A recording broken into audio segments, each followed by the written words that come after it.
कैसे हैं आप सब? मैं उम्मीद करती हूँ आप सब बहुत अच्छे हैं और अपनी सेहत का पूरा ध्यान रख रहे हैं। ओजस हेल्थ केयर में मैं हूँ डॉक्टर सोनल। मैं एक स्त्री रोग विशेषज्ञ हूँ और मेरी कोशिश होती है कुछ ऐसे छोटे और सिंपल हेल्थ टिप्स आपके साथ शेयर कर सकूँ जिससे आप अपनी हेल्थ का बेहतर ध्यान रख सकें, क्योंकि जान है तो जहान है। और आज हम बात करने वाले हैं पीरियड्स के बारे में। पीरियड्स एक ऐसी प्रॉब्लम है या एक ऐसी कंडीशन है जो कि हर महिला के लिए बहुत ज़्यादा ज़रूरी है। पीरियड्स जब शुरू होते हैं तब भी बहुत सारी परेशानियों का सामना करना पड़ता है आमतौर पर यंग गर्ल्स को, और जब पीरियड्स ख़त्म होते हैं, मेनोपॉज का समय होता है, उस समय भी बहुत सारी प्रॉब्लम्स मेनोपॉजल या पेरीमेनोपॉजल लेडीज़ को आती हैं। पीरियड्स के दौरान कभी पीरियड अगर मिस हो रहा है, पीरियड हैवी आ रहा है, टाइम से नहीं आ रहा है, इरेगुलर आ रहा है, इन सब चीज़ों से बहुत सारी परेशानियाँ या बहुत सारे सवाल हर किसी महिला के मन में जनरेट होते हैं। तो उन सब के बारे में आज हम बात करेंगे।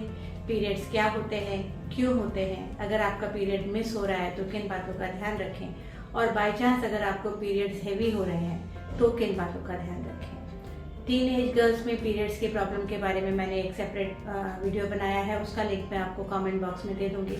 उसके बारे में अगर आप चाहें तो उसे देख सकते हैं। और अगर आपको लगे मेनोपॉज के आसपास क्या प्रॉब्लम्स हो रही हैं, उसके लिए भी एक सेपरेट वीडियो मैंने बनाया है, वो भी आप ज़रूर चेक करिए।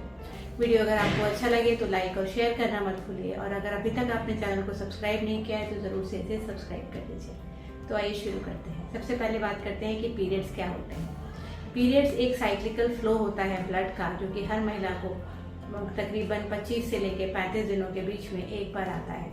आमतौर पर जो पीरियड का ड्यूरेशन होता है वो 28 to 30 डेज होता है, इसीलिए इसको माहवारी या मंथली साइकिल्स या मेंस्ट्रुएशन का जो मंथली पैटर्न होता है वो कहा जाता है। लेकिन कभी कभी पीरियड्स किसी महिला को 25 दिन में भी आ सकते हैं, और नॉर्मल कंडीशन में 40 या 45 डेज में भी अगर रेगुलर पीरियड्स आ रहे हैं तो उनको भी नॉर्मल माना जाता है।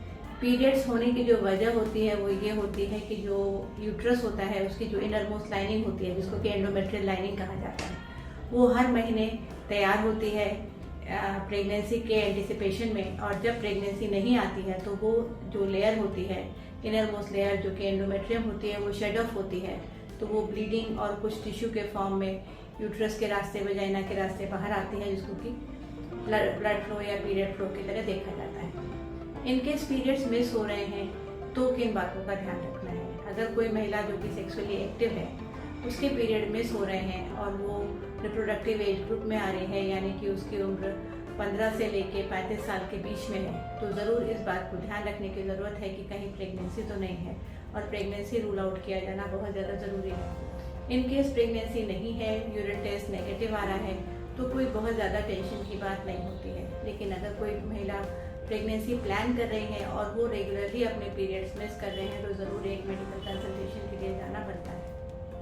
वहीं पर अगर पीरियड्स हेवी आ रहे हैं, बार बार आ रहे हैं, पीरियड्स के बीच में ब्लड फ्लो हो रहा है, या कभी कभी पीरियड्स के साथ फाउल स्मेलिंग डिस्चार्ज हो रहा है, या इंटरमेंस्ट्रुअल ब्लीडिंग हो रही है, या हस्बैंड से कांटेक्ट के बाद ब्लीडिंग हो रही है, तो ये सारी कंडीशंस खतरनाक हो सकती हैं। ज़्यादा ब्लड फ्लो होने की वजह से एनीमिया की शिकायत हो सकती है। इरेगुलर पीरियड्स कोई इन्फेक्शन या रसौली का इंडिकेशन हो सकता है। कभी कभी गर्भाशय के मुंह पर कोई गांठ है या कैंसर है, वो भी इरेगुलर पीरियड्स की तरह प्रेजेंट करते हैं। तो अगर पीरियड्स हेवी हो रहा है, जो नॉर्मल फ्लो होता है पीरियड का वो होता है 20 से 80 ml तक, तो अगर फ्लो ज़्यादा हो रहा है तो ज़रूर आप इस बात का ध्यान रखें कि अपने डॉक्टर से कंसल्ट करें, क्योंकि खून की कमी की वजह से एनीमिया की शिकायत हो सकती है।